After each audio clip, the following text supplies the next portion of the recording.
So, why we are studying this topic in OS course?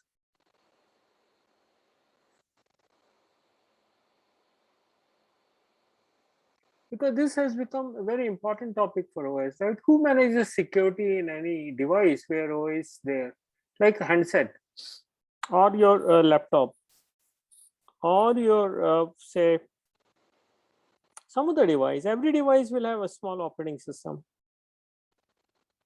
Like there's even operating system in IoT devices, right?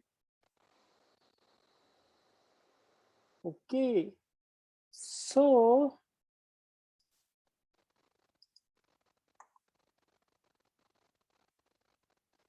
all right.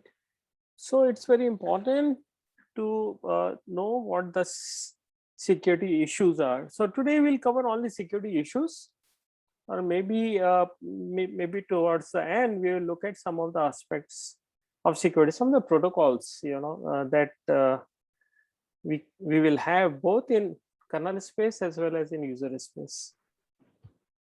Okay, all right. Please feel free to ask questions. It's a really long session because I don't have time for such topics in the regular course, because we have just about 40 hours, and out of which we already covered about 17 hours.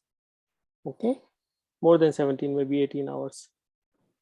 All right, so please feel free to ask questions. There will be, I know that there will be a lot of questions, and whatever I know I can answer. Okay, you can see there's a little change in the format because I have prepared this lecture for external course to a set of teachers of universities. They wanted to give me a lecture on security, cyber security, so I have prepared this slide set.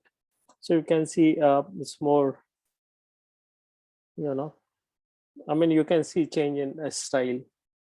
All right, so these are the topics we'll cover. I will not go through all of these, but we'll come back to these topics. Okay, so first thing that we need to discuss is about attack surface. Okay, and what the point I want to emphasize is that attack surface in today's world is changing. Okay, and then we need to, how do we need to protect ourselves? All right, so first scenario is given to you is that there is one unwanted guest or somebody, maybe a robber, or maybe somebody who pretends to be your guest and comes inside, okay, and starts living with you.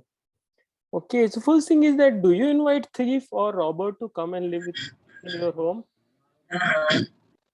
Yeah, can you please mute yourself in case you don't have question? Okay, all right, obviously you will not, right? If you know somebody is thief, you will not do that. And even if you don't know the person enough, you cannot share the secrets with him or her, right? Just a minute. Hello. Hello. Hi. Yeah, who's there? Hi.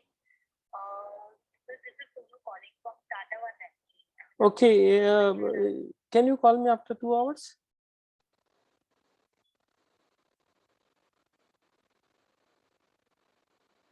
Sorry, folks. I forgot to put my phone on mute. All right. Okay. Okay. So you don't even if you, until unless you know somebody is very confidential, you don't want to share secrets. In fact, I mean, today's world, your very personal secret you should even share with your greatest best friend. Okay. Because most of the time these are exploited by your best friend or even your spouse if you're married. So nevertheless, so okay, and do you know and what do you do when you know that unwanted guest is looking at your all activities, trying to get your bank account details, trying to also see your emails, your messages, your transaction, your activities. Okay, the moment you observe it, you want to get rid of unwanted guests, right? Simple. Okay, let's look at the scenario. Now, how do you protect your home? What is the traditional way of protecting your home, right? So You have a home in Ghaziabad, for example, and I'm sure some of you will be in Ghaziabad. Okay, not a great place to live because I have had a lot of bad experience of being there. Not nevertheless, anywhere in say some place in maybe which is known for this kind of activities. So how do you protect your home? Traditional way is by I mean, if I have independent house and that is on a street, I will use better locks, better doors, better windows, grills, put a balcony should be closed or whatever. Okay, these are traditional ways, right? So what is the, for consider only that home or your home, what is that attack surface? Threat attack surface is just boundary of your home, right? And if there's a weak, then when you are not there, or even if you are there, a robber can enter. Okay, that's the reason we try to do all these things, right? All this. And who can be traditional thieves? If you're living in Ghaziabad or Muradabad, or for that matter, somewhere in Tamil Nadu or Andhra Pradesh, the person who is going to steal or robber would possibly be from the same locality or same village, right? Or same town. Very unlikely that a robber from Delhi will come to rob you in Bangalore. Very unlikely. Okay. So now the problem is very simplified. If you can protect your home, and these are all local thieves, they know where the weaknesses are. So there are always a test, kind of competition between you and thieves, that how to steal.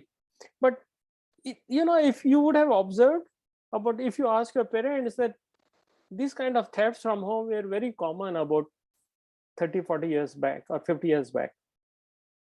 Okay, because all the valuables used to be at home. Now in my home, if somebody comes to my home in my absence and tries to steal the most expensive thing that I have is my laptop.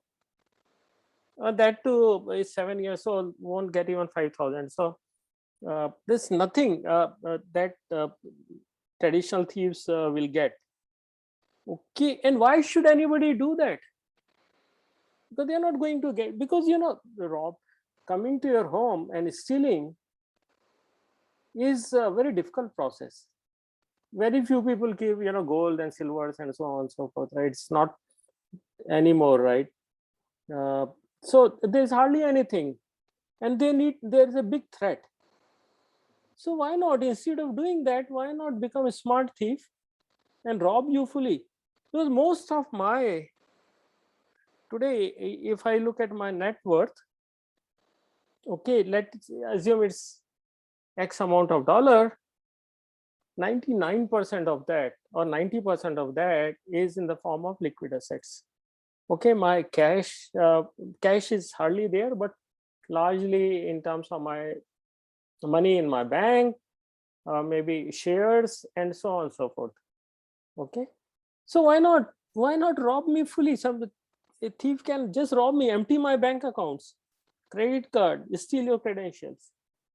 Okay, credential data, personal data is a money, right? Because if I know your personal data, I can possibly hack into your account. Okay, and more than that, when you are having personal conversations or personal act, okay, and if there is a laptop sitting in your room, or then why not record all that? Everyone will have some personal conversation, personal things, right? And then send an email to you that this recording will be made public, or video recording can be put into internet, or pay me few lakhs.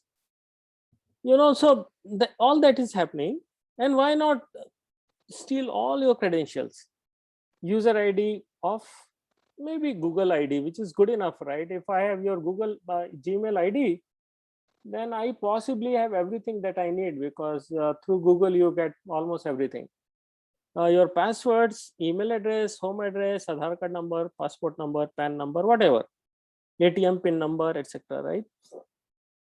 All these things have a lot of value, and I'm certain that all this information about you is being stored somewhere or other in the world.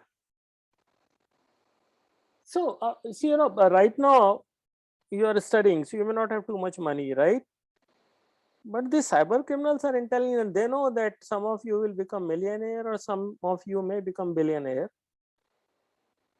Okay, and why not start collecting information about you? So I am certain there is a file opened for each one of us, that wherever cyber criminals get the data, they store it there. Okay, and sometime or other it will be used. Okay, so and all these things are now available in dark web. If I want to buy information about all the customers of some bank, X bank, at least this kind of information, at least name, email ID, etc., is all available. I just need to pay money. Okay, you can I don't suggest you to go to dark web and then try to find it out, but some of you, if you're adventurous, you can, but make sure you're protected.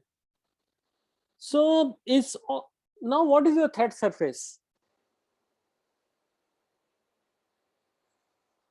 Threat surface for your home in some city is very limited, but threat surface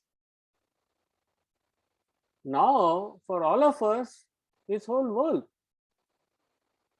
Who stops a criminal, cyber criminal in, say, Nigeria or China or North Korea not to rob you, or even Pakistan for that matter? They can rob you. They can empty your bank accounts fully. Okay. And no, this is not that is a petty thief, right? I mean, there's a petty thieves that we have in city or mohalla. These people are not so, I won't say they are very equipped or intelligent. They are not working this as a, they are not process driven. Now this is a business. There are $1 billion, not really $1 billion, maybe multi-million dollar corporates working in order to rob you. Hundreds of million, I am sure. Okay, there must be revenue. Okay, so it means that there is all designed to rob you. They have processes to rob you, and it's not happening at a small scale, it's happening in very large scale. Okay, many governments are doing, if supported by government, then how can it be stopped? Like, if government gives incentive to you to rob somebody, oh, you will, most of us will do that, right? Okay. And why shouldn't they rob you? I mean, why somebody from some North Korea may not rob you? If you allow them to rob you, they will transfer the money.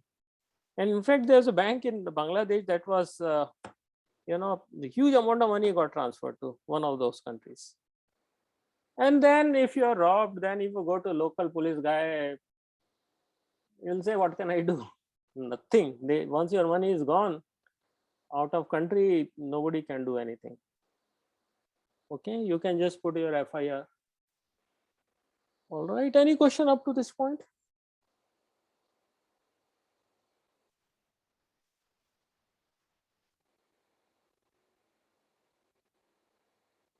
No, sir. Are you, yeah, okay. All right, so story till now. Okay. All right, so now I'm asking, bot, you would have interacted with the bot with, when you want to chat with some assistant in a bank or something. Most of companies or most organizations have bought, which is nothing but intelligent, smart programs interacting with you. Because they want to save money. Each interaction to call center costs certain dollars. Sometimes $5, sometimes more than that, and they don't want to waste money. So if your most of queries are solved by FAQs or or chatbot, is fine. But these bots are not necessarily nice bots. Most of the bots today, large number of bots are malicious bots, and they can be anywhere. They can be in your mobile or any device, and they may be collecting your valuable information and sending them to their masters, cyber criminals, right? Now there is a small program that that just records whatever you have entered. If it's a laptop, it will record everything that you have entered, and you are of course on internet. And then these bots are not independent entity. These are there is a master with a bot. Okay, so there may be thousands or millions of bots controlled by one master, and these bots are sending information about you, what all you have done, to that master. Okay, so do you think that your mobile or any device that you have, because most of you will have Wi-Fi device, Wi-Fi router at home, okay, and many other devices that has computer, how can you make sure that there is no bot in your device? Okay, so there is a small quiz. Which of the following countries has honor of having largest number of bots? And these are malicious bots. Anybody can answer me this? Anyone? China or Russia? China or Russia. So you are in for a big surprise. USA? See here, the answer is here. You can see this? Yes, sir. Okay, if you don't believe me, go to this link. Okay. So here is the answer. If you go, maybe this position keeps changing, but this is the situation. So today in India, number of bot infected machines are surely many times more than COVID infected people. Now I have to ask you one simple thing. How many of you have set the device password in your Wi-Fi router?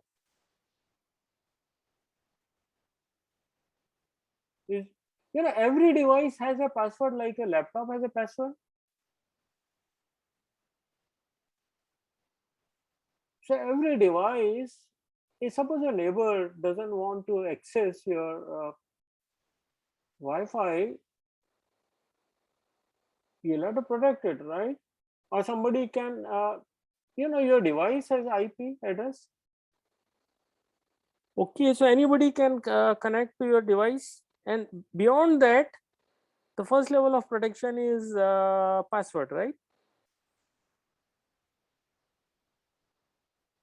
So I'm asking this question to you. You are all comp science student and you have done networking course, so you know what it is. How many of you have set Wi-Fi? I am not, see, any device, Wi-Fi device will have two passwords, two set of passwords. First is to the channel,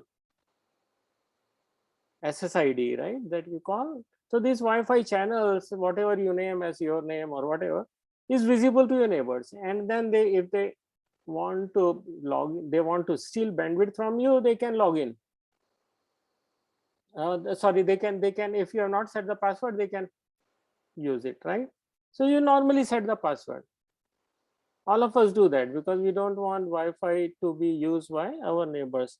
So by not setting password there, of course your neighbors can use it, but they are not really harmful people in some sense, right? They will at most steal your bandwidth. how would other password the device will have protection, which is device password, and comes with default password, right? I mean, if you have Airtel one, then it will be a password 1234 or something like that. And it's printed on the dabba that you get, box you get. Is there anybody who has set the password for Wi-Fi router at home? Or whatever the technician came and then put it there. Technician will never do the passwords. I mean, a BSNL employee came to set a password for me, sorry, device for me in Goa. And then I asked him that, what is device password? He said, I don't know. I said, please find out. Then I have changed the password. So is there anybody who has set the password? I'm sure many of you will have Wi-Fi router at home. Yes, sir. Yes, sir. Have you done? Did you Yes. set the password? Yes, sir. I have changed. Yes. Yes, sir. Yes. Okay, good. But that is not the case with most of us in India. Okay. Most of the people, and then if you meet your, people, some friends or somebody who is not so technical as you are, please tell them to set the password, because this is the first place where this, this malware bots are sitting. Okay. So these malware or cyber criminals are there in most of the devices. Okay, we are not aware of that. So it doesn't mean that if you don't see anything, doesn't mean it's not there. It may be there. Okay, so the concept of botnet is that a network of bots, these are the bots, could be in your Wi-Fi router or wherever there is a computer connected to internet. These bots can be there. And other big place where these are available is your mobile phone. Okay, so is network of malware or malicious bots that are controlled by attacker to perform a coordinated malicious activities. Okay, all right, and it's a very popular platform. Okay, so it can be anywhere. Mobile phone is a place where you will find bots. Desktop, laptops, Wi-Fi routers, webcam, digital video recorders, home security system, whatever. And cards, nowadays cards have the most powerful computers, more powerful than your laptop. Okay, medical devices, any device that is connected to internet, and of course is connected to internet, it will also have computer built into it, right? Embedded computer. All right. So you may say that, all right, let bot be there in my device, is not harming me. But how do you know it's not harming you? See, would you like to participate in murdering somebody, killing somebody? No. How would your device does that? You may not like it, right? So device may participate in doing a lot of things. It may participate in bringing down the website of a company. Okay, for example, this distributed denial of service attack. Okay, all right. So let us see, just a minute. Okay, all right, give me a minute. So these are your machines, millions of machines. Okay, and each machine is having a bot that's working inside. Okay, and this bot is controlled by this guy, the master, and this is the server of your company. And this master will say this instruction that attack. They will only do ping or some very simple IP command, all of them. And imagine the traffic coming to that website, it will be overwhelmed with traffic and will not be functional then, right? If me as a good user want to, check my account there, I will not be able to. Okay, this is most simple, however most common attack that can happen. And there, imagine if somebody is able to bring the website of, say, Amazon.com, even for 1 minute, how much loss they will have? Humongous amount of loss, right? So all these companies always plan, do something that their network or their machines or their servers are never down because of DDoS activities. And there are techniques to divert the traffic and do something. Okay, but this is very common attack, which, and we don't know whether my mobile phone or my router or my car or my refrigerator is participating in or not. All right, so this is very simple scenario. See, all the data that you're sending today, most of your data, right, is passing through a Wi-Fi router. Okay. All right, so why not? I mean, Wi-Fi, if there is a malicious bot sitting there and you never run, actually most of the Wi-Fi routers today are incapable of running virus detection program or bot detection program, right? Okay, it's only just for few, maybe 1 or 2 years, high-end routers have this capability. The one which I bought recently has this capability where I can continuously run firewall. Many have firewalls, but they don't run, virus detection software or bot detection software. Okay, so this Wi-Fi is a place where if bot is sitting, it can steal all the information that you're passing through. Okay. So how can they do it? There can be a bot that can gather information because your router has enough memory, okay, and send it. Second thing is that it can modify routers DNS entries, domain name service entries, okay, and then we are sending traffic to some place, it can divert it to a phishing site. Okay, so for example, you connect to whatever bank you are working with, transacting with, right? I mean, say for example, if I transact with bank XYZ, okay, and when I'm trying to access xyz.com,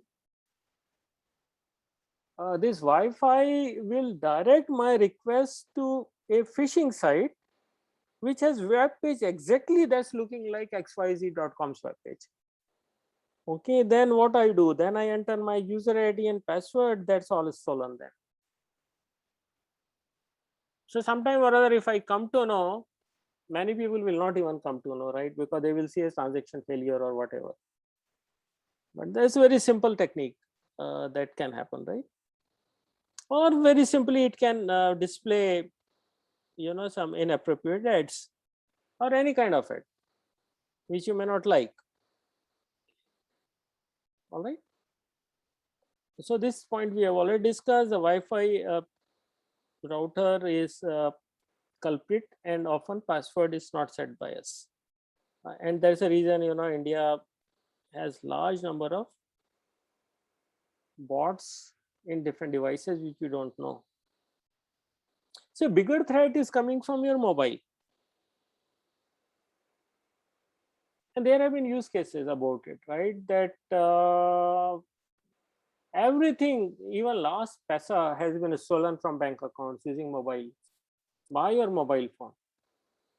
While you sleep, your mobile phone never sleeps, right? It's awake all the time.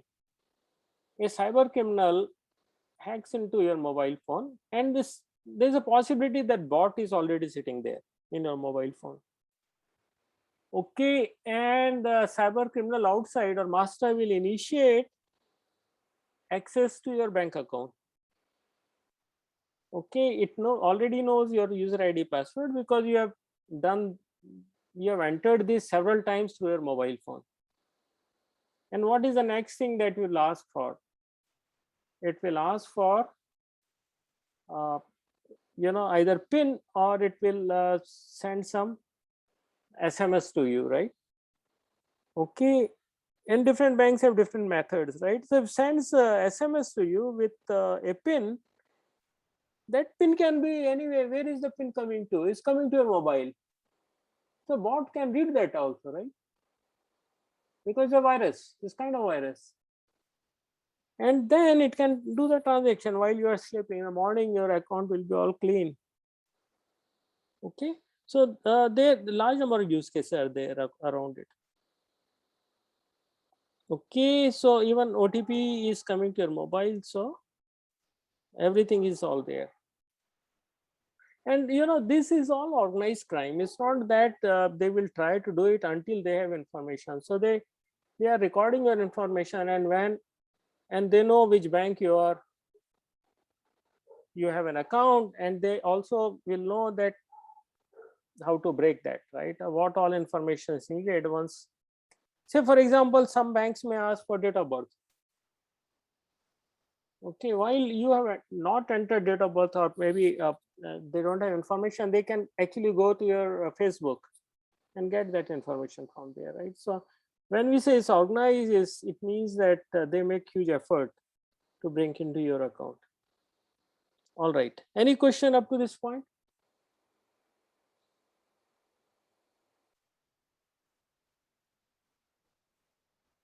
No. So I have a question. Mhm. Like initially, when a router or some device is set, and suppose a bot has entered the device, Mhm. and then we have set the password, maybe change the settings. Then will the bot still be there, or it'll have to access it again? No, it's there. Okay. See, it totally depends on how intelligent the bot is. Yes. Okay, it can it see what is the password, what is it trying to do? Anything that is inside, actually you are using your router, right? You're just sending Yeah. the bot can also send it, it's all right. Yes. Bot can also, it can actually create many doors which we call back doors also. I will come to that point little later. So it's possible. But good bad thing about it is that most of us have bought such a low end routers which were given free by these companies that does not have enough capabilities to run basic software, right? I mean, in the sense that if you want to make sure that firewalls are set, and then it has enabled a lot of other things. Say for example, it periodically runs malware detection software. I don't think most of us have a router that can do it. Okay, all right. How do you know that your credit debit card information is not there in darknet? 70 lakh Indian credit debit card holders private data has been leaked onto online. This is old news. Okay, in fact my credit and debit card numbers are all available in darknet. All I can do now is to change my credit and debit card number.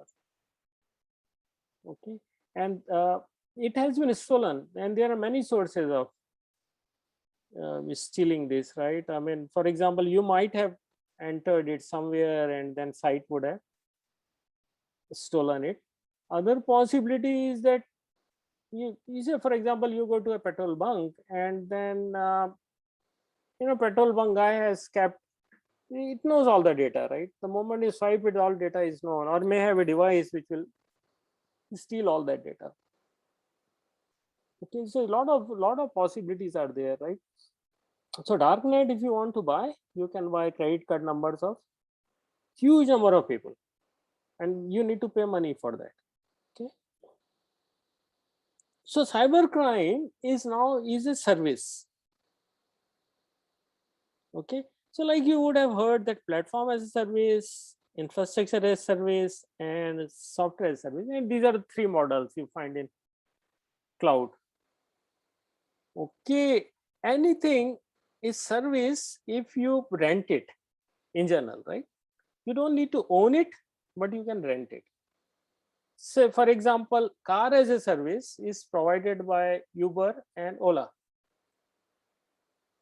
Okay, this is a concept you need to think about it. Possibly you would have thought about it. That what is a service in general, right? I mean, you want to rent whatever only for certain period of time, and you are paying only for that period. Like in Amazon, you can have say 1,000 servers if you want, 1,000 VMs only for 1 hour. So they provide you a service where they give you infrastructure. Okay, like Uber gives you car for 1 hour or 2 hours, whatever is there, and you pay for that. So it's much cheaper than the owning a car and not driving it. Like my car has done say 20,000 kilometers in last 5 years. Okay, so and it's being used for just maybe on an average 20 minutes a day. Now, of course, earlier it was higher. Okay, so while I mean 99.99% time is not being used, right? 99.9, or for the best possible use, somebody who goes to corporate is maybe 5%. Maximum 95% time is lying idle, like your CPU. 95% or 99% time, I can say, is a capacity. 99% capacity of your machine is not being used. Okay, and then the whole model, Amazon model and all this model, and based on that, use that capacity to 70-80%, and then charge user for that. Everybody is happy. You don't need to spend 10 lakhs or 15 lakhs to buy a car. You just rent it whenever you want, right? And just pay 200 rupees, and then you don't need for few days, right? Then whenever you want, you rent it out. So this works very beautifully, right? So this model is being used everywhere. Okay, now you come to the point here. Why do you want to rent services of cyber criminals? And what kind of services they can give? They can give you any service, right? Today, for example, I want to get information about your whole family. Okay, and everyone's credit card number, etc., etc. I can give this job with contract to cyber criminals, and they will get me this information sooner or later, right? Okay, so and these are very, very customized solutions. Today I want there is a competitor whose bank is running. Okay, let's assume the hotel is running a hotel, and I want the hotel to be in operation for some time. Okay, and most of the business happen because of online, etc., etc. And then I can ask cyber criminals that I want that hotel to be in operational for some time. Or very simple thing that happened. It happened somewhere in if I remember, somewhere in Europe. It happened that one morning no guest could open their doors. There may be 100 rooms or something, and all doors were locked. And these were, the whole locking thing, which is electronics and internet control, have been locked by cyber criminals. And cyber criminals have asked to pay some, millions of dollars, and after that they could release their guests. Okay, so all these services, all these kind of things are available today if you are ready to pay money. Okay, so I may want my competitor's website to be down. I can give contract to that. Okay, I want data about our competitor. I can pay money such that they can put malware or backdoors or whatever and get my data. Okay, all right. So this is as a service in darknet. If you want to buy these services, you can do that. Okay, and the service concept is very interesting, very good, right? Okay, so recently I've heard about it. It's very interesting that friend's son was getting, they were about to fix a marriage, and then girl side were not known to anybody. So they have given contract to a third party to find out details about the girl and the family. Okay, this is interesting. And this happens nowadays, right? So this is a service. Okay, all right. So now cybercrime is growing. I don't need to tell you guys because you know all this. A huge number. It's a big business and it's happening in very massive scale. And most of us have been, you know, have been victim of this sometime or other, some way or other. Okay, and these threats are not limited to only money. Okay, a country which is enemy country can destroy our infrastructure, right? For example, they can destroy our nuclear power plant. They can disable our aircrafts and so on, right? Even medical devices can be hit by you know, malwares. Say ransomware. If somebody is for example having a device that's controlling heartbeat, what do you call that device as? Anyone? Pacemaker. Or maybe somebody is heavily diabetic and has insulin pump and is controlled by internet. You know, there's internet interface to your whatever, so doctor can control it, right? Or you can control it through internet. And now cyber criminal hacks into it and then changes the setting of pacemaker, stops it, right? And asks the money to the person, you know, pay immediately something through Google Pay or whatever, and then, you know, will enable it. Okay, so all these things are now happening. And nuclear power plant, India's nuclear power plant sometime back has been hacked. Okay, and it can be, so power sector is facing almost 30 cyber attacks a day. Okay, so cyber pirates are hacking business jets to steal valuable data and money. So, so anything today that is having computer can be exploited. Like your car, for example, there was experiment done by friendly hacker to disable, you know, some devices in the car, like, you know, car's engine was stopped, lights were made switch on by somebody who is, you know, thousands of miles away. Okay, so it's possible because, you know, they are able to hack into cars local area network and then control these devices, control various functioning of the car. Okay, aircraft today cannot work without computer. It has, you know, if I would think about hundreds of computers. Okay, each aircraft is having, and each you know, these there's a lot of parallel processing happens there, and then they control different parts of the aircraft, right? So now it has a very big attack surface. Okay, so next point is that every device is becoming smart. Now, reason for that is computing is becoming cheap, and we know the reason for that, right? That computing, because of Moore's law, we can see that costs of devices become almost half every few years.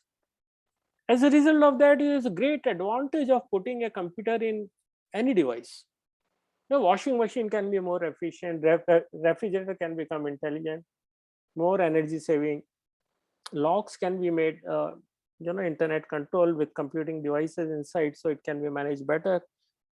So in the car today, most powerful computers you'll find in cars than in actually your laptops, etc. Right? So, and it's very complex.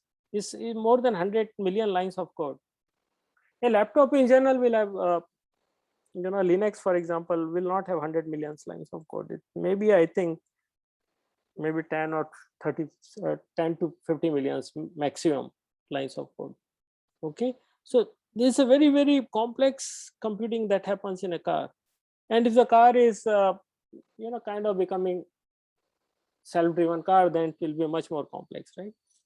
So hackers can disable cars brake, right? This point we have discussed. Mobile phones is, you can see the number of mobile phones are growing, and then today mobile phone has more powerful computer than supercomputer of 40 years back. Supercomputer or mainframe which I worked on in 1980s had less power than my mobile phone. Okay, so it's having over 15 million lines of code. Okay, and it's easy to hack because it's impossible to check each and every bit of data or whole OS. It's impossible to test that. And then we can see that everything we can say that's a computer and that has some function. For example, aeroplane we can say is a computer that can fly. Refrigerator is a computer that can cool things down. Microwave is a computer that can heat things up. ATM is a computer that has money inside, and so on. Okay, TV has huge amount of computer, big computer inside, right? Washing machine is computer that can wash clothes, and so on. So when everything is becoming computer, okay, and connected to internet, then the surface attack grows up, and then now we are having machine to machine communication rather than people to people communication, right? So every machine or every device will have internet connection. And now with IoT, within an industry, there can be hundreds of or thousands of IoT devices, and each these IoT devices, of course, connected to internet. So they can all become now part of this attack surface. Okay, and IoT, of course, I'm skipping this slide, but we will have separate talk on IoT. But it has 4 parts, which is sensor, processor, actuators, and connecting devices. Now, the moment there is a processor and memory, hacking can happen, and then from there it can control the sensors and actuators. All right. Okay. So now this point we have discussed that there's a huge, because of computers is sitting everywhere and these are getting internet connected, there's a huge attack surface. Okay. And now cyber criminals have choice where to attack. Okay, and criminals always look for weak points.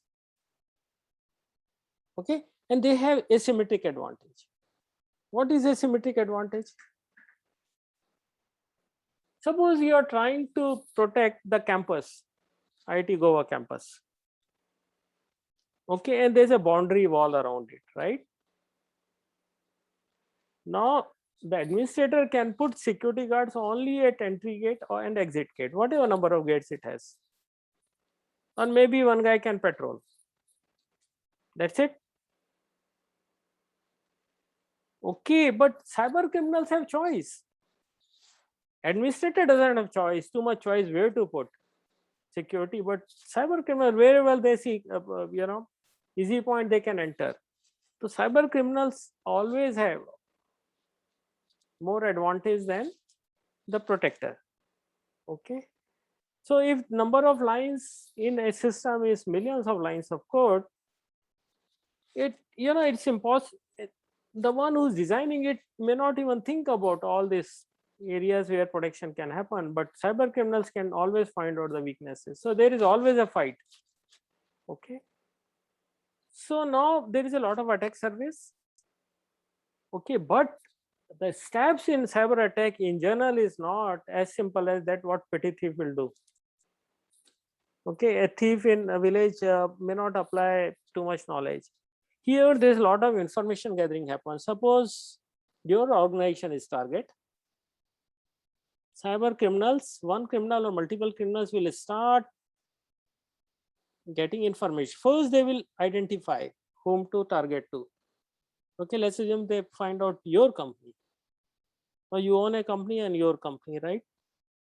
They will start getting specific information, even to the level of who is the CEO, what is the name of his kids, and how many employees there, who is the HR person, and try to find out then loopholes around it. Some information is not there, then there are cases where cyber criminals have pretended to employees and got into the company. All these things are possible, right? So once they have enough information, they will find out where the weak link is. Even one link in the chain is weak, that can be exploited. Okay, and then they will, the moment they find the weakness, they will install their software or get into it and then create network. So for example, if cyber criminal is able to put some software, malware kind of software, and then this will spread around in the network, okay, on the system.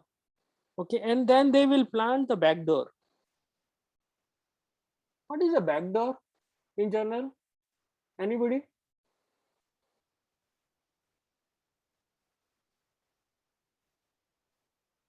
An entry gate not visible to the general public, maybe. Yes, very right. See, every building or every home used to have a backdoor. Now, of course, we live in flat nowadays, so we don't have backdoor. But earlier, just 30, 40 years back, if you're independent house, there is a main door and there is a back door. The back door used to happen for house mates and help to come in. Usually that was a scenario. Okay, so back doors, and most of thefts happen through back door, because in the front door everyone protects, but they forget to protect the back door. Okay, so there was experiment done in one of the big corporate. Challenge was given to a cyber criminals, a company that was working on cyber security, to break into the security of the company. What they did is that every company will have smokers, right? People love smoking, and then normally they don't get out of the main door. They come out of some other doors, right? So every company will have multiple doors in the building. Okay, and they may have also access control. Okay, so the guy who wanted to get into it wore the dress, kind of nice dress, and then get the ID card printed, employee card, which looked very similar to that. And then tailgating is something that you don't swipe your card but just enter, just following somebody before anybody can detect it. And it's a very common method in organizations, because people, they are lazy and they don't swipe. And then person could enter one of the very big large corporations, and then could in fact get into their server room, and so on, right? So these are all backdoors. Similarly, in a device, every device, every manufacturer makes a backdoor. Say for example, Apple has phones have backdoor, okay, which they can use for installation of software and running some test cases and so on. Okay, that's not visible to this. Basically APIs or some interfaces available all and known only to few people. Okay, so now and then there was a case that was filed on Apple from by US government, that you should declare what it is, and they never declared. I don't know what is the end of the, what is the story now, but so most of the devices have backdoor, and if backdoors are known to criminals somehow, then it's very simple. Otherwise, they can always create a backdoor. Once they are inside, then backdoor can be created, right? They modify the software. And once it's there, then then they can once there is access from outside, then they can change the firmware, they can compromise all the devices and so on and so forth, right?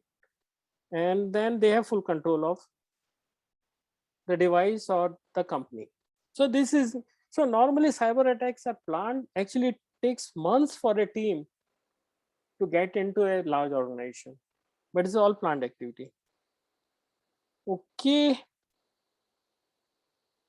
and these are the landscape. If you do security course, you will come to know there is a backdoors or trapdoors.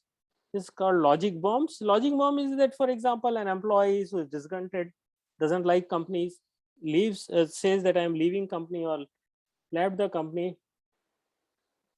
writes a code that will wipe out the whole data of the company on certain date. These are called logic bombs. Okay, Trojan horses are something that pretends to be nice. Maybe you download an application, looks like a very nice thing, but inside that is a virus. So there's something sitting inside that has a malware. There's a botnet we already discussed, and viruses. We know nowadays about virus, right? And then worms. There's a difference between virus and worms. Anybody can tell me what is the difference between virus and worms?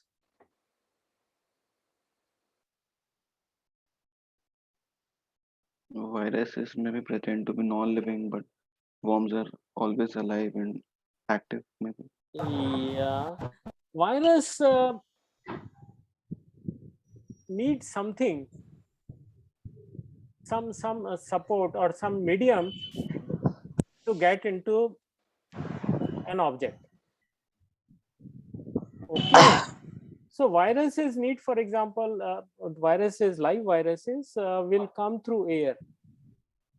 They don't have capability of movement by themselves. Okay, but worms can scroll and move. If there's a worm, then that can communicate, or that can infect other devices also.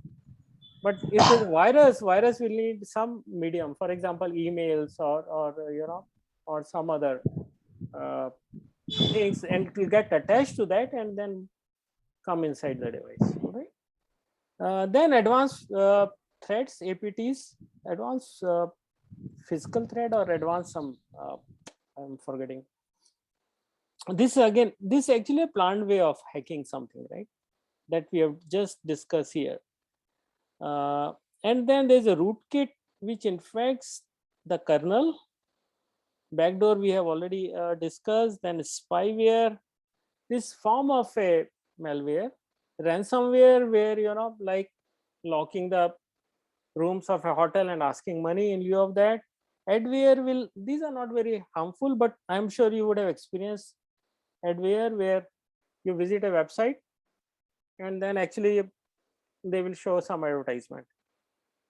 Okay, not really legal advertisement, but actually your site goes to some other web page that you don't want. And then there are many, you know, ultrasonic sensor jamming. You know, your mobile in certain areas can be jammed by cyber criminals so that you can't contact anybody. And software security, cloud security, phishing, a man in the, so these are different kinds of threat landscape that we have. Okay, all right, how tired you are? Shall we go ahead, stop here?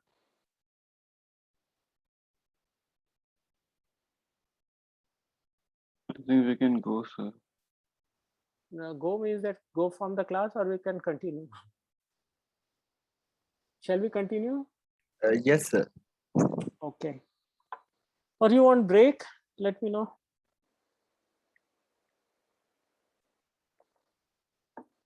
All right. Yes, sir. Can you make it 10 minutes? 10 or 5? 5 minutes break? 10 Yes, minutes sir. break? 10 minutes break? That would be appreciable, sir. Okay, all right. So we'll come back at 5:10. Yes, Okay? sir. Thank you, sir. All right. Okay.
Okay, folks, I'm back. Okay, let's start. Huh? All right. So, question is that when cyber security is so important, why are devices not designed to be secure? All right. Okay. First thing is that making secure software and secure hardware is expensive. Requires a lot of money. Okay. And you know that almost like 30 to 40%, sometimes 50% number of software engineers or engineers in general, IT engineers in any company are test engineers. And test engineers are not even, whatever they do, they are not able to test the complete software, right? Because software can may have, you know, if you look at the number of paths it can go through, it could be, you know, maybe 1 million lines of code are there. Number of ways it can behave could be maybe 100 million or something like that, or I don't know, maybe more than the number of lines of code, right? So now it is very difficult to test each and every possible scenario. So it's extremely difficult. That's the reason most of softwares are not tested fully. Okay. All right. And secondly, it is, you know, the question is that what is the reason any device manufacturer would want it to be secure? Because, you know, having a security is a good thing, but it's not really liked by people. If you have two handsets or mobile phones available, one cost, if you know, if I ask you that one costs 5,000 rupees, okay, which is less secure, and the other one is highly secure and costs about 10,000 rupees with the same feature sets. Okay, most likely you will buy the one which is 5,000 rupees. And that is the case with most of the consumers. They are not willing to pay money for security. Okay, if you know, mobile phone creates some kind of encryption mechanism in hardware and extra chips for that and some extra software, it's huge amount of R&D work. Okay, and but people are willing to pay for features. Okay, but they are not willing to pay for security. And the fact of matter is that most of the people most of the time don't use those features. That's a different case study. Okay, all right. So so most of the users want inexpensive devices full of features with high performance. So that's the mindset. And if you check your mindset also with whether it conforms to it or not. Okay, if you have to buy two cars, one car costs 10 lakhs with all the features and fancy looking, but not very secure one. Secure from, you know, even if there is a road accident, possibility that person inside will be injured. And second is designed in such a way that same number of features as any other car, but it will collapse in a way that there is no, you know, no injury to a person inside. Okay, so if the cost is, you know, 1.5 times, then not many people will buy that, because people will go for look and the features. So the companies in general don't have incentive to create a highly secure device. That's the first reason. And you know, second reason, of course, the complexity. Software is becoming more and more and more complex. And when new releases are released, you know, not everything is tested. And you know, whenever suppose a number of lines of code is say 1 million, another 10,000 are added, and testing is done only on 10,000 rather than a full software, because these releases are happening very frequently nowadays for any device. Okay, now this 10,000 lines of code added to 1 million lines of code can create a lot of other problems until it's totally checked in totality. or integrated way, right? So most of the devices, most of the time are not tested fully. The code coverage is usually very less. And that's the reason most of the companies do release product early with thousands of known bugs, right? I mean, but they may have to declare. Sometimes they don't declare, but most of the time they declare only critical bugs that are there. So if you go to say any commercial software, they will, and you can find out number of bugs that are still there. Okay, all right. Okay, these points are also the same thing, that the devices, companies create devices which are inexpensive or cheap, and that's only possible when they will cut corners in terms of security, and security is first thing to be not taken care of because consumers don't demand that. And then of course there is a more complexity, and then less security. Anything that is very complex is very difficult to test, because it can behave in very different ways, right? Large number of ways. And more the complexity, not many people are able to understand it, more mistakes and design development, maintenance and updates. And so it provides very huge large attack surface, and huge large attack surface is advantage to attacker, make attacker job simple. Okay, all right. Now the question I have to ask you is that why internet is not designed to be secure? Can anybody tell me? And you have read now end-to-end paper, right? End-to-end design philosophy paper. Yes, sir. Why it is not designed to be secure? It's not designed to be secure. That's the reason it's so popular. Because sir, we can take care of all of this on either on the host side or the client side, but making the internet itself more complex is not a good idea because it adds complexity. So there are some features that not everyone wants. Na? So Then, why add that? no, that's right. The fact is that the internet is designed as a pipe.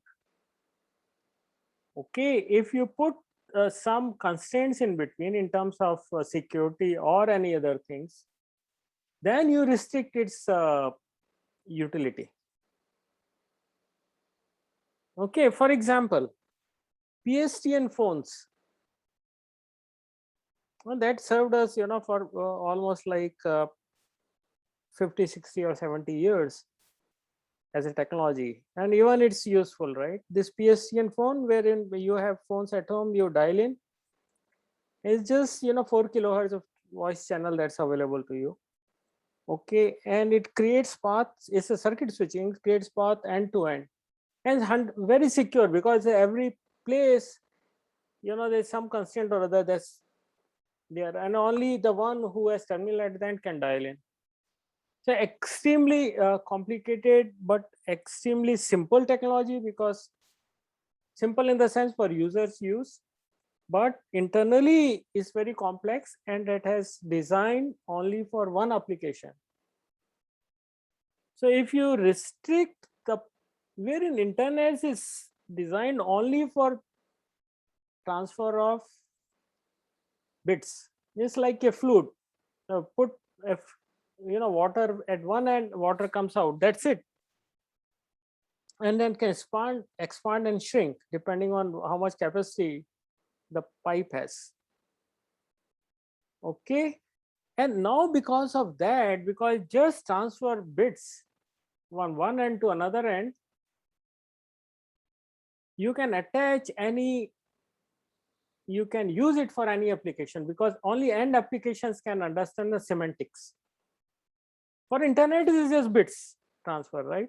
And once bit comes to end, then applications can make out, like I am communicating to you. It's, there must be a protocol that will put my voice into packets and do voice over IP communication. If I'm think it is a SIP, session initial protocol, or maybe equivalent one. And because my machine is running SIP, your machine is running SIP, now they can make out what these packets are. Similarly, file transfer, both hands understand what it is. So semantics is not there, or application semantics is not designed in the pipe. Pipe is not designed for any semantic, and that's the reason it's not designed for security. It's just a pipe. So security becomes now the problem of something that's at the end. Okay. All right. So this point, you know that, right? All these points, you know, there's a design for flexibility. Okay, it can work in any bandwidth. It can work when there is a 90% packet loss. It can work on any technology, right? Like optical, wireless. It can work on any endpoint device.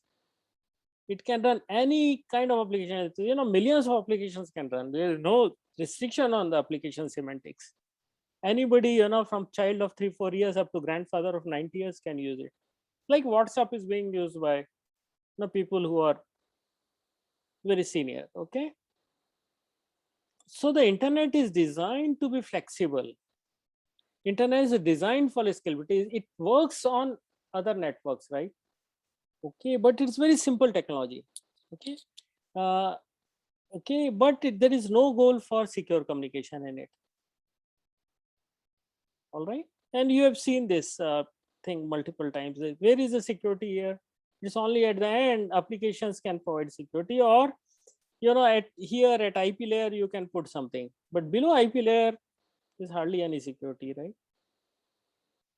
Of course, you can put some mechanisms here and there at user level and then try to make it secure, but basic internet is not designed for security. All right. Okay. So, all right.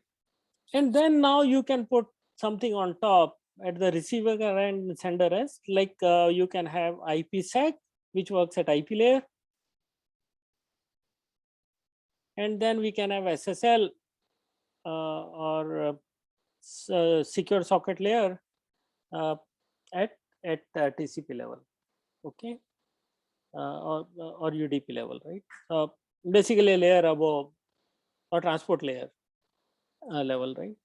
Okay, and then you can have some things like, you know, NAT and firewall and TLS and so on, right? TLS is similar to SSL, slight difference. Okay, so now how do you achieve security then? Okay, we will possibly, if you do security course, I don't know whether I will teach it or not. In case we have this, then possibly SSL and IPsec will be covered there. So how do we then provide IoT or device security? In general, we can say security, not really IoT, but in general security. So we can have, you know, most of the devices are connected over internet. So endpoint security becomes very important. Okay. So on your device, for example, you can run firewall, intrusion detection or intrusion prevention system, antivirus, anti-malware. Okay, one question I want to ask, how many of you are running malware detections, or, you know, or even that gives some kind of firewall, malware detection software or virus detection software in your laptop and your mobile phone? And then that is legal one, right? If you get illegal software, then that itself is a cause of having malware, because, you know, something that's a free usually comes with some problems. So Windows Defender. Okay, it's provided by Microsoft. Yes, sir. It's built in my Windows. That's fine. That's good. But anything that runs on top.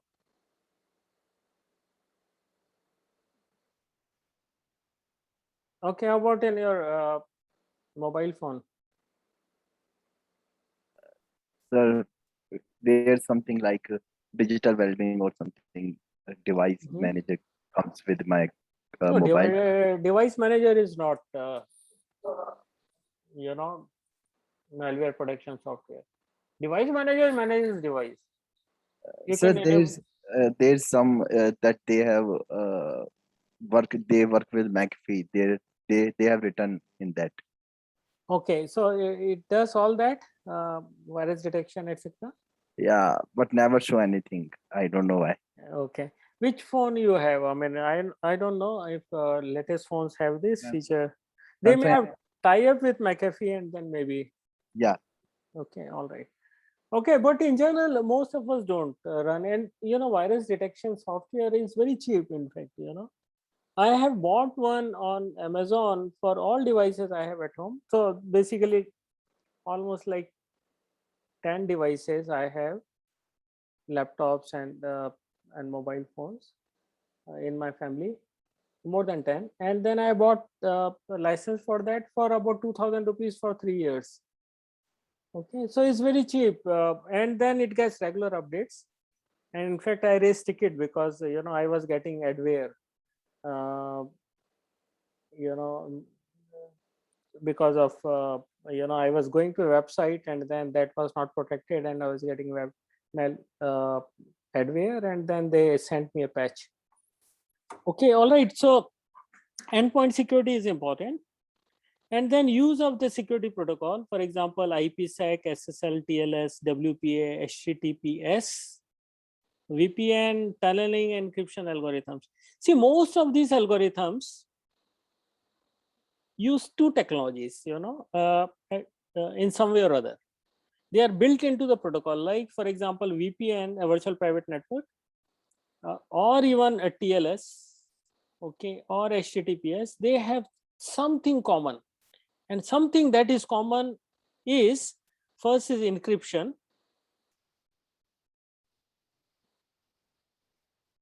Okay, there's some encryption, public key and private key. Anyway, I will not go there. Okay, first is encryption and second is encapsulation. These are two technologies that are used by most of the protocols. Encryption is that we know, right?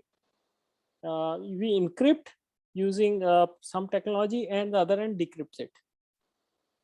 Okay, let's assume that you are sending a letter to your old times, not new times, right? Sending a letter to your to-be wife or your fiancé, and then you don't want your mother-in-law or father-in-law to know about it, what's written. That then you will have, with your fiancé, you will discuss what can we do, and then you'll say every letter we'll change it by something. So A becomes, say, for example, D, B becomes E, and so on and so forth, right? So you encrypt your letter, and in case your fiance's mother opens the letter, she cannot make out until she knows the rules. Okay, only your fiancé can decrypt it, and then that's done. So that's encryption and decryption, but provided both hands know the rules, right? That's very simple. What do you call that? Not really private key, but symmetric encryption. Sorry, here is not private key, public key. It's symmetric and asymmetric. Asymmetric is private and public key. Okay, so that's very simple. Encryption engine is there. It will encrypt the message. Other end reaches, it will decrypt. Okay, what is encapsulation? So suppose you are sending your letter to your fiancé, and you want to fool her mother. What do?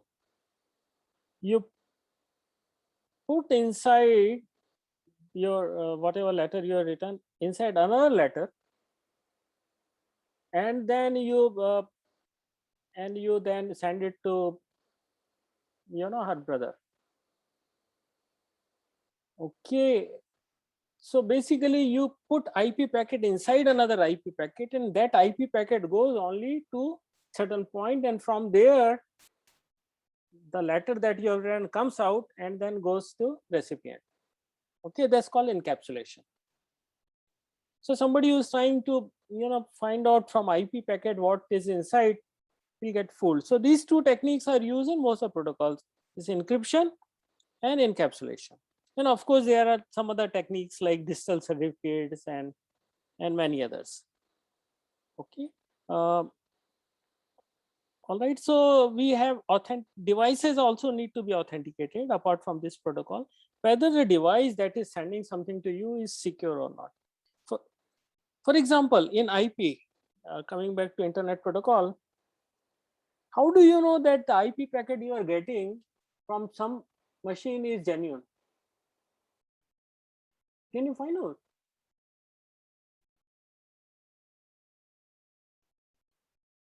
A certificate maybe. No. Oh no, whatever, whether you use certificate or not, doesn't matter. Your machine, I can generate, so you have some IP address. I can generate IP address with your IP address, right? And send it to some destination, it will reach. Yes, sir. It will reach, right? So now I can create problem. If you are sending, I will also send, and the protocol looks at my address and start responding to me. Okay, like, you know, I mean, can you stop anybody to send letters to you? I know your address, your father's address, and your home address, and then I can send millions of letters to you. Okay, nobody can stop me. Similarly, IP packets can be received. Whoever sends IP packet, your machine will receive it, and then your machine can be hacked in that way, right? So there is a basic inherent security flaws that can be taken care of by certain ways. Okay. Encryption we have already discussed, and then another way is to try to develop applications which are secure in nature, right? All right, and regular awareness of threats. Once you are aware, then you can take care of that, regular maintenance, etc. All right, so last part of the presentation, another 10 minutes, 5 minutes, I will finish. Now, if you are asked, you are all CS students, so I don't need to tell you, but this PPT was for teachers who were, of course, learning cybersecurity. So first thing is you set strong passwords. Okay, if you think that cyber criminals do not know that your password is very likely to be 1 2 3 4 5 6, or your name with 1 2 3 4, or your mother's name with appended with her date of birth, all these things are known to cyber criminals. So whatever your your passwords, whatever you have set, are available at, say, bank site, for example, in hashed form. Okay, hashing is a technique where they change the contents of the password, but all passwords are changed using same hash. Okay, so these hash files are usually can be hacked easily. If cyber criminals have hacked into somebody's system, they can get the hash files, and then they can use computers to then apply unhashing algorithms, which can do a reverse thing, and then they can find it out. And now computers are so fast that if you set very simple password, then can be found out by cyber criminals in no time, within a minute. Most, if you have just text, any dictionary word or any combination of letters, then can be hacked in say within a few minutes, maybe 30 minutes or maximum. Okay, so there's a reason it is said that it has to be long and then appended with special characters, or it has a combination of special characters, uppercase letters, lowercase letter, and so on. So would try to make it as long as possible. Okay, and if not, then you can a password generator you can use. Okay, but it has to be strong, because cyber criminals are they know what you are going to set, because experiment was done and then large number of people, it was something around 5-6% in many years back, who have kept 1 2 3 4 5 6 and simply password or password 1 2 3 and so on, right? Second trick is that don't use the same password in multiple accounts. If let's assume password is hacked, Okay, then cyber criminals, if they find out the password that's working on one account, can actually use the same password in all of the places where you have account. Okay, and if you have kept the same password, then very likely that they will break into it. Change for password very frequently, every 2-3 months. Set two-step verification in Google and other accounts. Set device passwords, which we have discussed some time back. Update device software very frequently, because new updates take care of some security holes. Okay, use internet security suite. Use VPN. See, VPN provides encrypted tunnel. They provide tunnel end to end. Basically, they use encapsulation as well as encryption. So it's a tunnel to you from your home, for example, to IIT Goa server. And within that network is usually secure, so very unlikely your packet will be stolen. Okay, and if you can buy VPN software online, then most of the cities, they have VPN termination points. Okay, so most part of your packet journey is secure in some sense. Use HTTPS instead of HTTP, that I'm sure you know. Never visit a site which is just HTTP, because there is no security element in it, right? Basically, again, with HTTPS, you're trying to create a tunnel end to end from your machine, your web browser, to that machine, right? You're trying to have end-to-end encryption. Okay, never ever visit malicious websites, right? Many of you have temptation of going to visiting some of those websites. Okay, don't do that, because they all come loaded with malware. Okay, and you never install codecs unless you're sure about their origin, because if you're in search for device driver or codecs, and you find on internet, you don't know who has developed it, then very likely that you're plugging into your software a malware. Don't open emails from unknown sources, because for example, email can come from DR CTO, or instead of director, DCTO at whatever, or your CEO's name, just one letter is changed. Okay, everything is same otherwise, right? The domain name also one letter is changed, right? And then you will never look at it carefully, and this attachment will say your pay increase, and you will open it, and then you have virus, and then everyone you send this letter will also have virus, right? So that's very common trick that cyber criminals use. All right. All right, so remaining things are disable ancient protocols from your machine, like FTP and Telnet, they are not used, so please remove it if you have it any. Never put, some of you may have tendency to put your username or ID into Google Drive, or save all your passwords, user account and password written handwritten or in a file, and put this in either Google Photo or Google Drive or some network drive. Okay, don't do that, because once your account is hacked, all these things are available to criminals. Okay, and last thing is that many of you use Facebook. It's advisable not to put your information, right? I mean, information about yourself, because your date of birth will not change. Okay, and then this is one of the parameters that cyber criminals want. Okay, don't put all this name, date, name of course can be there, but date of birth, address, try not to have photo, ID card number, none of these things should be available on social media sites as much as possible.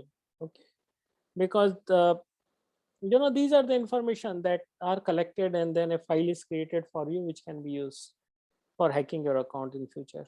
All right. Okay. All right. So that's all. Any questions?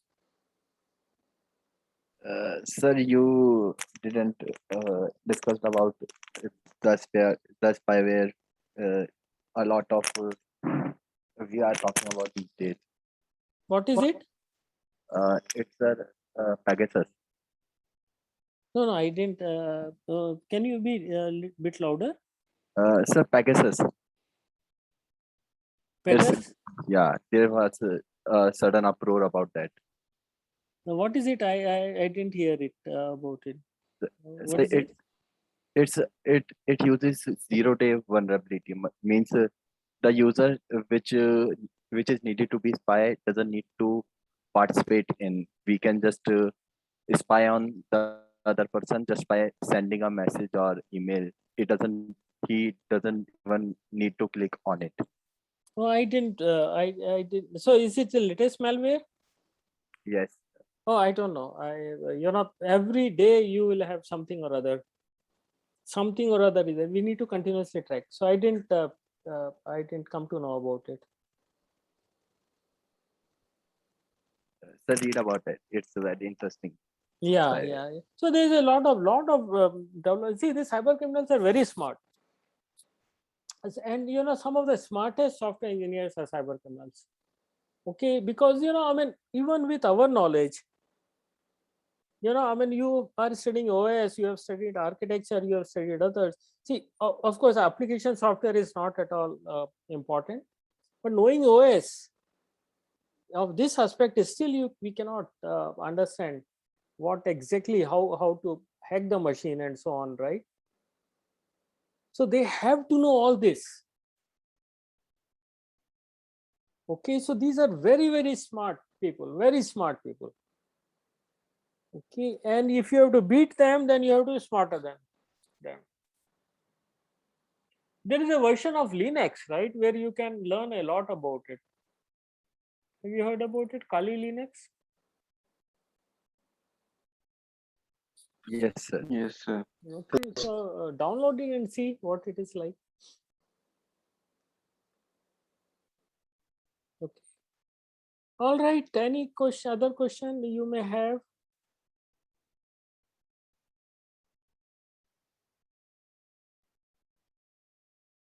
So what we discuss is very generic, top level view. It's not really any detailed thing or something, but it will give you some idea about the whole area of security with respect to devices and so on. So we possibly will get, if we get time, we'll look at how OS operating system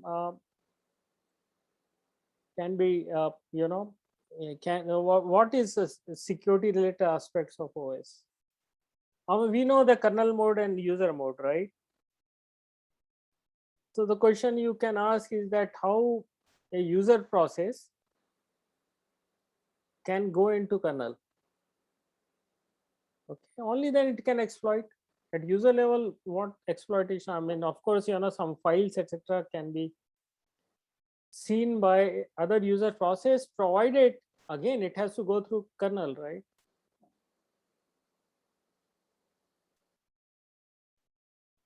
So we'll look at some of these aspects if we get time in towards the end of the course.